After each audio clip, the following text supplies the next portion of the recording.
ئەمە یەکێکە لە گەڕەکەکانی هەولێری پایتەخت. خەڵک ژیانێکی سەخت و پڕ لە کێشە لەم گەڕەکە دەبەنە سەر. بەڵێنی خزمەتگوزاریان پێدەدرێت و خزمەتگوزاریان پێناگات. گەڕەکی هەولێری نوێ لە هەولێری پایتەخت نزیکەی 1500 ماڵ لەم گەڕەکە نیشتەجێن بەدەست نەبوونی خزمەتگوزاری دەناڵێنن.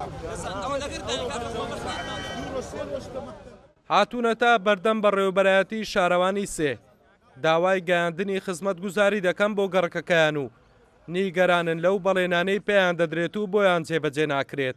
دیزانی جادا سەقەتە، دیزانی ئاوی سەقەتە، عامودی ماهینە معاوی لە ماهینە چونە لەوەک ماری چەقاندیتیان نحنی حکومەت کۆها بەڕێوە دەچێت. لەمان جوونەوە تا ئێستاکە وەڵای بەخۆمە مار بە ماریشمان کرد بەستی شەکەمان خلاص کرد بوو. ئەوە لە 2015 مارم لە هەولێری نوێیە هەتا ئێستا خزمەتگوزاری بۆ نەهاتووە.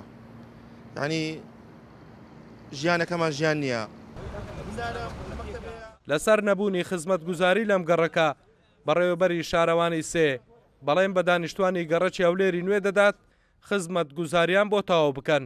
بەڵێنیش دەدەین لێرە 2 مانجی تر تەواو دەبێت تەنها ئەگەر باری کەش و هەوا لەبار بێ بتوانین کارەکانی خۆمان جێبەجێ بکەین.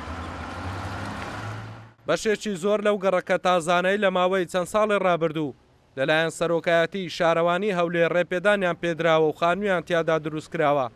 هاوشێوەی گەڕەکی هەولێری نوێ بەدەست نەبوونی خزمەتگوزاری دەناڵێن و داوای گەیاندنی خزمەتگوزاری دەکەن بۆ گەڕەکەکانیان. ئەڵگورد ئەحمەد کورتزاد نیوز هەولێر.